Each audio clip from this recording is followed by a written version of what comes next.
היום אני רוצה שנעשה סלסלה מרובעת עם סנסנים, כמו זאתי. אבל מלבנית, כי זה המרובע שיש לי, שהכנתי. איך עושים את כל ההכנות של העמודים והחורים? כבר הסברתי את זה בסרטון הקודם של הסלסלה של הנצרים. אז התחלה תוכלו למצוא שם.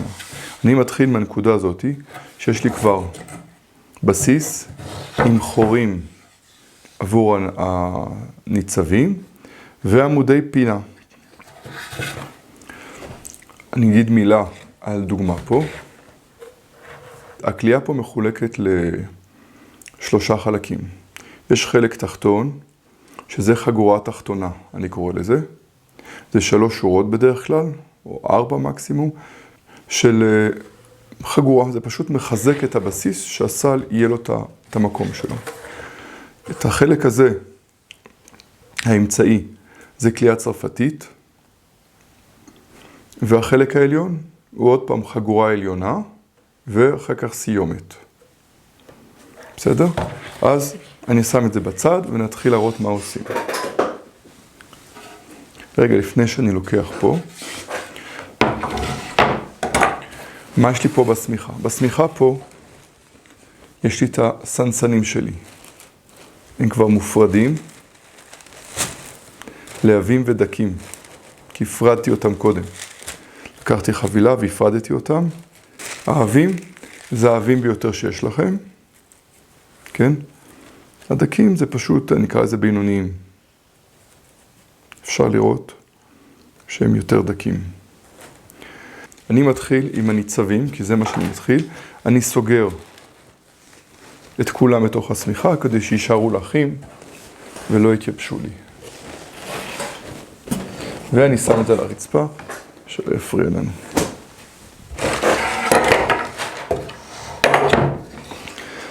כמה אני צריך פה, כן? לפי כמות החורים. 1, 2, 3, 4, 5, 13, 21 חורים כפול 2, 42. יש לי פה קצרים יותר, כמו שאתם רואים. אני אוציא אותם, כי יש לי פה קצת יותר ממה שאני צריך. אני רוצה להתחיל עם הארוכים. אז בואו נוציא קצת את הקצרים. אחרי זה נשתמש בהם.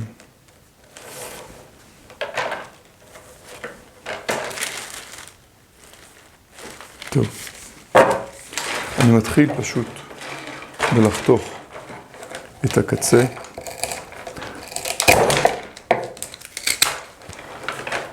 הקצה לפעמים הוא קצת עבה יותר. אני צריך אבל שכולם יהיו באותו קו. הקצה הוא קצת יותר עבה, ואני רוצה פשוט לחתוך את 2 סנטימטרים התחתונים, כדי שיהיה לי יותר קל להכניס אותם דרך הבסיס. אני מתחיל להעמיד את הבסיס כמו שאתם רואים ככה בצד, כשאני עומד מולו, כי אני מכניס אותם מצד אחד.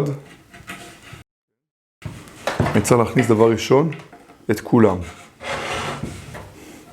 אז הכי פשוט, לפעמים הם קצת עבים והחור שלי קצת דק, אם זה נכנס, מצוין.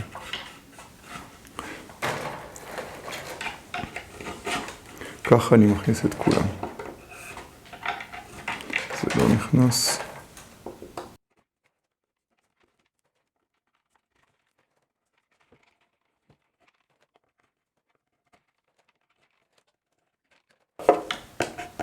לפעמים זה קצת עבה פשוט, אז אני שם אותם בצד.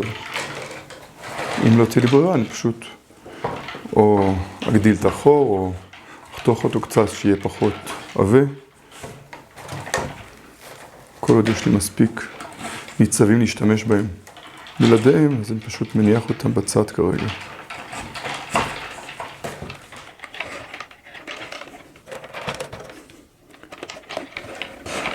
זהו, הכנסתי את כולם. את העבים שנשארו לי, אני פשוט לוקח, אני קושר אותם שלא יתערבבו לי עם האחרים, ואני שם בסמיכה, שלא יתייבש. בשלב הזה אני צריך לקפל את זה, שזה יצא, בוא נתחיל באמצע, זה יותר נכון. פחות או אני אשאר את כולם. אני מקפל אותו כלפי חוץ, ומכניס אותו פנימה. כן? אני רואה שנשאר לי פה קצת, אני יכול קצת אפילו קצת לצמצם את העובי שיוצא. זה יספיק לי. אני תמיד מקפל כלפי חוץ, ומכניס את זה פנימה. ולהחזיק שזה לא יברח, כי הוא מחזיק רגע את כולם. ככה אני עושה לכל הבסיס.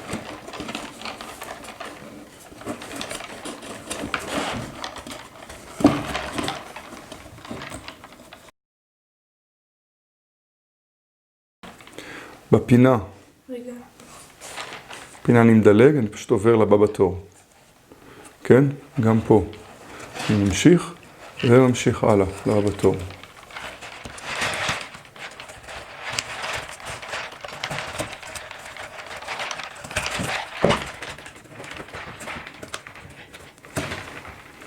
אני צריך שזה יהיה מספיק, אם לא, אני יכול לפעמים את האלה שליד הפינה, טיפה להאריך אותם.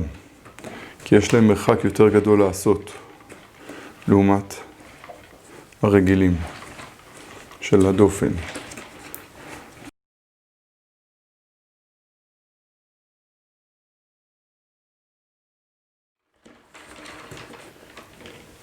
ואני מגיע לסוף, אני דוחף אותו קצת החוצה פה, כן, שלי פה מקום, כי אני צריך להוציא אותו, ובעצם להשחיל אותו פנימה, ולדחוף בחזרה שיהיה סגור, כן? ואז כולם סגורים, והכל במקום. טוב. כמו שאתם רואים, הם קצת, כולם פונים הצידה, כי זה הזווית שקשרתי אותם. אז לפני שאני מתחיל, אני אפילו רק פשוט ביד קצת מחזיר למקום. זה לא ממש יחזיק מעמד, רק אחרי שאני אתחיל לקלוע, אז זה יתיישר.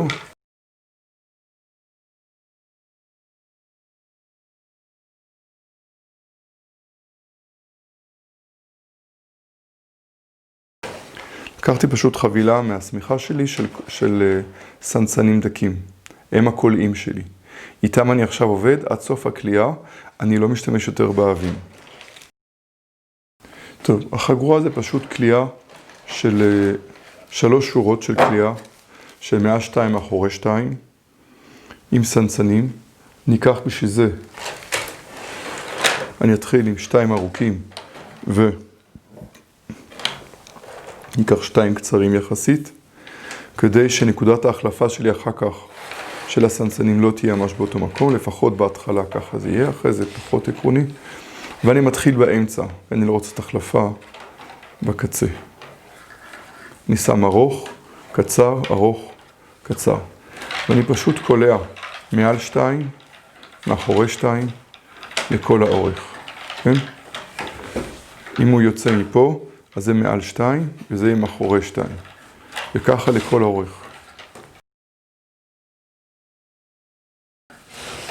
3 שורות.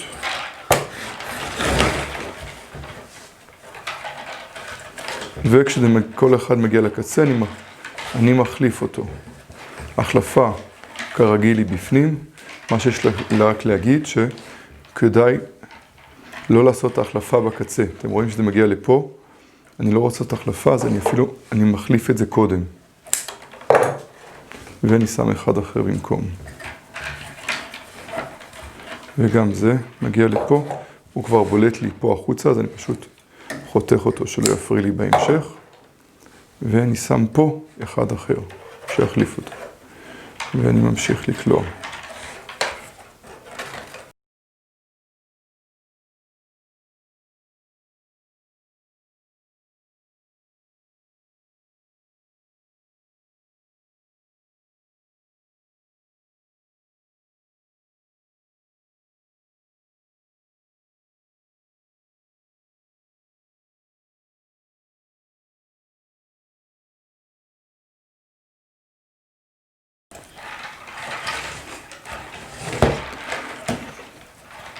כשעושים חגורה מערבה, עושים את זה אחרת, כי לערבה יש הבדל מאוד גדול בעובי בין ההתחלה לבין הסוף שלו. אז צריך לדאוג שכדי שהחגורה תהיה באותו גובה, לעשות אותה אחרת. אבל בסנסנים אין כזה הבדל גדול.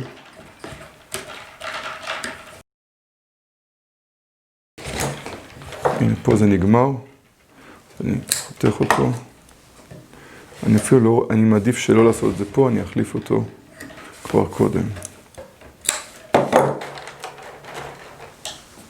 פה נגמר, פה אני מחליף אותו.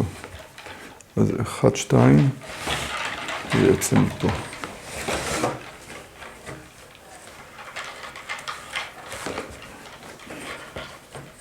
בפינות אני צריך לדאוג להצמיד את זה חזק לפינה עצמה, שלא יהיה לי פה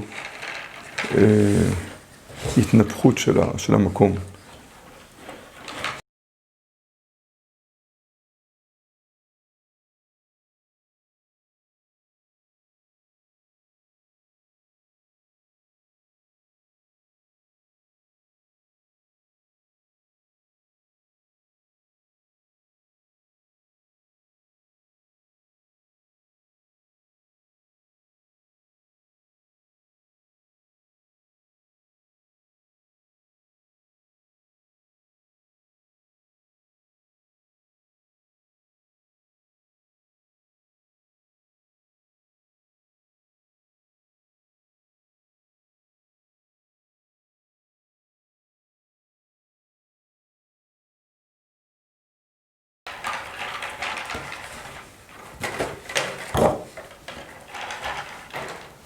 טוב, כשאתם קולעים, דבר ראשון.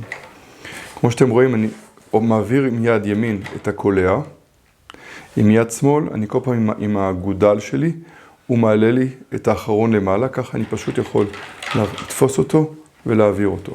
הוא מעלה לי אותו למעלה, את האחרון, ככה אני לא ממש צריך להסתכל מה אני עושה. תמיד הוא מעלה אותו למעלה ואני צריך להוציא אותו בשתיים האחרונים במקום החדש. כי אני לא באמת סופר כל פעם מעל 2 אחורי 2. אני יודע שכשאני לוקח את האחרון, ואני צריך להוציא אותו עכשיו במקום החדש, זה פה, נוציא אותו 2 לפניו. אז בשביל עבודת הקליעה שלכם, חשוב לשלב את שתי הידיים.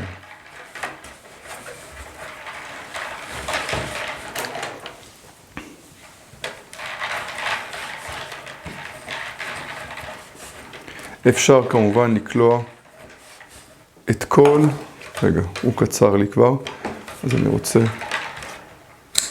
להחליף אותו. אפשר לקלוע את כל הסל פשוט מאחורי 2, לפני 2, בקליעה רגילה של סנסנים. זה סבבה לגמרי. רק אם אתם רוצים קצת לשלב דוגמה אחרת, אז אפשר לעשות את הקליעה הצרפתית באמצע. זה פשוט תוספת של דוגמה בקליעה.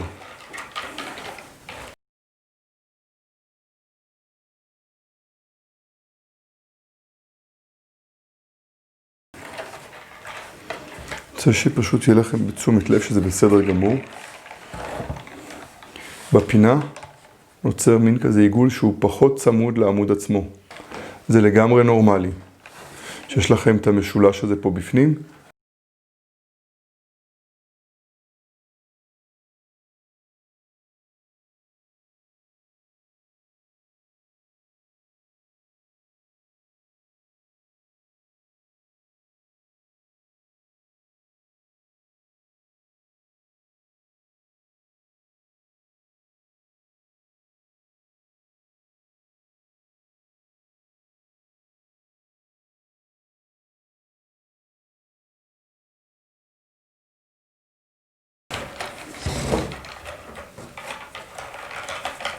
טוב, הגעתי לאזור ההתחלה. בואו נראה איפה התחלתי. הראשון שנכנס לי היה... טוב, זה הראשון. זאת אומרת שפה היה הראשון שהתחיל לי, כן? אני מפסיק שורה אחת לפניו. אם פה התחיל הראשון, פה אני מפסיק את האחרון. וכדי להכניס שיהיה שורה ראשונה, במקום להמשיך עם הכי שמאלי, אני מתחיל עם הכי ימני ומכניס אותו פנימה. ואחרי זה, את הימני הבא בתור, ואחרי זה, אותו ואותו בסוף. ואני חותך את כל העודפים האלה.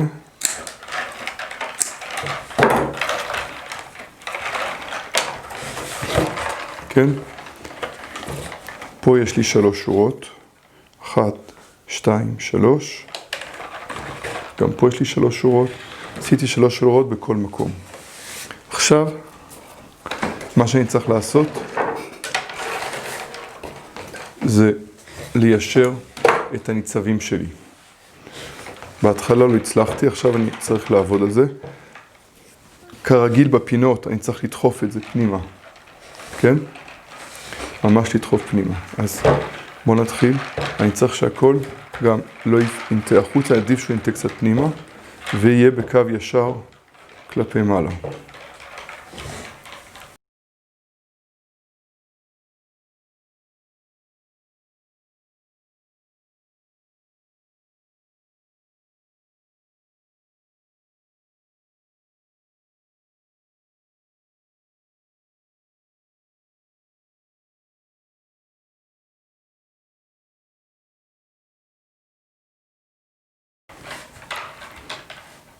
כמה שאפשר, קצת יותר פנימה, במיוחד הפינות, אבל כולם, זה מאוד משחק עדיין, לכן זה לא נורא.